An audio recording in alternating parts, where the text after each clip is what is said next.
Assalamualaikum warahmatullahi wabarakatuh. Kami dari kelompok 1 ingin mempresentasikan hasil dari kerja kami. Kelompok 1 yang beranggotakan Muhammad Faiz Barok, Nafidatul Rahmah, Usaidah Ulil, dan Rahma Nikmatuz Zakiyah, dengan tema laporan dan proposal bisnis. Pengertian laporan bisnis. Laporan adalah suatu bentuk dokumen penyajian yang berisi tentang fakta suatu keadaan atau kegiatan. Sedangkan pengertian laporan bisnis menurut Himstreet dan Betty ada suatu pesan-pesan objektif yang disusun secara teratur dan digunakan untuk menyampaikan informasi dari suatu bagian organisasional atau dari suatu institusi atau lembaga ke lembaga yang lain guna membantu pengambilan keputusan atau pemecahan masalah. Karakteristik laporan bisnis: tidak netral, tidak memihak, objektif, logis, dan tidak emosional, disusun secara sistematis, menyangkut informasi eksternal maupun internal, umumnya diminta oleh pihak yang memiliki wewenang lebih tinggi, memiliki tujuan yang jelas. Jenis-jenis laporan bisnis. Menurut Wolf dan Thiel menyatakan, di sepanjang karir Anda akan berurusan dengan lusinan laporan, dan laporan tersebut terbagi dalam 3 kategori dasar.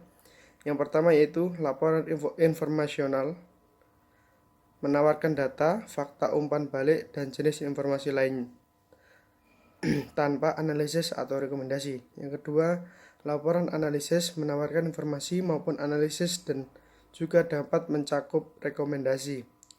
Yang ketiga yaitu proposal, menawarkan persuasi terstruktur untuk penerima internal atau eksternal. Selanjutnya akan dilanjutkan oleh teman kami. Laporan informasional. Laporan informasional memberikan informasi yang dibutuhkan para karyawan manajer untuk mengambil keputusan, bertindak dan merespon kondisi yang dinamis di dalam dan di luar organisasi. Laporan informasional merupakan laporan yang paling tidak rumit karena tidak membutuhkan analisis dan persuasif. 4 kategori laporan informasional. 1. Laporan untuk memonitor dan mengontrol operasional. 2. Laporan untuk menerapkan kebijakan dan prosedur. 3. Laporan untuk menunjukkan pemenuhan kewajiban. 4. Laporan kemajuan dokumen. Laporan analitis. Laporan analitis, laporan yang menyajikan fakta, menganalisis dan menafsirkan, kemudian mengambil keputusan dan memberi rekomendasi. Laporan analitis tidak hanya sekedar mengirim informasi, tapi juga mempelajari situasi atau masalah dan merekomendasikan solusi. 3 kategori laporan analitis. 1. Laporan untuk mempelajari peluang. 2. Laporan untuk menyelesaikan masalah. 3. Laporan untuk mendukung keputusan. 4. Laporan bisnis yang efektif. 1. Berorientasi pada penerimaan, logis, fokus, dan mudah dimengerti. 2. Jelas dan lugas, uraiannya mudah dimengerti dan tidak memberi peluang timbulnya multitafsir. 3. Akurat dan lengkap, dalam arti mengandung semua data yang relevan dan diperlukan. 4.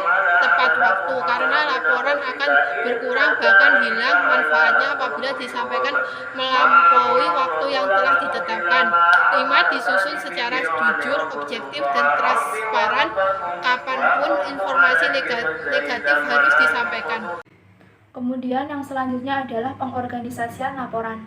Penyusunan tubuh laporan bisnis dapat dilakukan dengan pendekatan, yakni yang pertama ada deduktif atau langsung. Berarti menjelaskan ide pokok atau rekomendasi terlebih dahulu, kemudian menjelaskan hal-hal yang rinci. Yang kedua ada induktif atau tidak langsung. Berarti fakta-fakta yang ada dijelaskan terlebih dahulu sebagai dasar atau argumentase ide pokok atau rekomendasi yang dijelaskan kemudian. Kemudian pendekatan mana yang digunakan itu tergantung karakteristik dari pembacanya. Yang selanjutnya adalah proposal. Proposal merupakan kategori khusus dari laporan yang menggabungkan pemberian informasi dan komunikasi yang persuasif. Meski format khusus untuk proposal tak terhitung jumlahnya, semua itu dapat dikelompokkan ke dalam 2 kategori umum, yakni yang pertama ada proposal internal dan yang kedua ada proposal eksternal. Proposal ditulis bisa karena permintaan penerima maupun proposal yang tidak diminta. Kemudian ada proposal internal.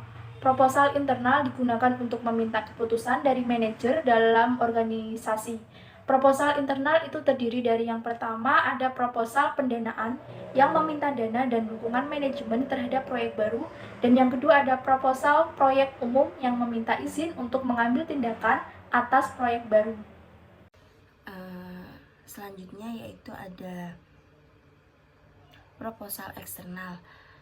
Proposal eksternal digunakan untuk meminta keputusan dari pihak di luar organisasi, jadi yang berkaitan dengan luar organisasi karena lingkupnya yaitu eksternal.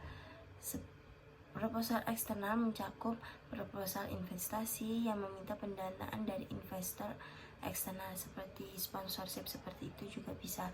Selanjutnya itu ada proposal dana bantuan yang meminta dana dari badan pemerintah atau organisasi memberi sponsor lainnya. Proposal penjualan yang menganjurkan solusi individual pada jalan pelanggan dan meminta keputusan pembelian. Itu. Selanjutnya yaitu ada strategi pembuatan proposal. Strategi ini bisa termasuk dalam langkah-langkah pembuatan proposal. Dalam membuat suatu proposal diperlukan strategi atau cara dalam pembuatan proposal tersebut. Di antaranya yaitu pertama, tentukan topik. Yang kedua, tentukan struktural proposal. Yang ketiga, buat kerangka proposal. Yang keempat, dibuat secara objektif. Yang kelima, perhatikan format penulisan. Dan yang terakhir, ada aplikasi proposal dalam dunia bisnis. Yang pertama ada proposal rencana bisnis ekspor atau PDF. Proposal bisnis ekspor seperti di atas cocok untuk perusahaan yang bergerak dalam bidang jual beli ekspor impor. Dan perbedaannya terdapat pada bagian audit pasar yang menjelaskan secara detail negara mana yang jadi target utama serta alasan pemilihan negara tersebut. Selanjutnya yaitu ada proposal produk usaha kreatif. Pada proposal jenis ini dibutuhkan riset pasar baik mulai dari ukuran market, tren teknik, kompetitor, dan rencana pemasaran. Hal ini dikarenakan usaha sektor kreatif biasanya memunculkan produk baru yang belum banyak dikenal oleh masyarakat pada umumnya. Yang terakhir ada proposal rancangan bisnis prospektif. Pada bagian awal biasanya dibutuhkan keterangan tambahan mengenai profil singkat perusahaan, legalitas perusahaan, serta pengalaman pengerjaan proyek yang sudah dikerjakan.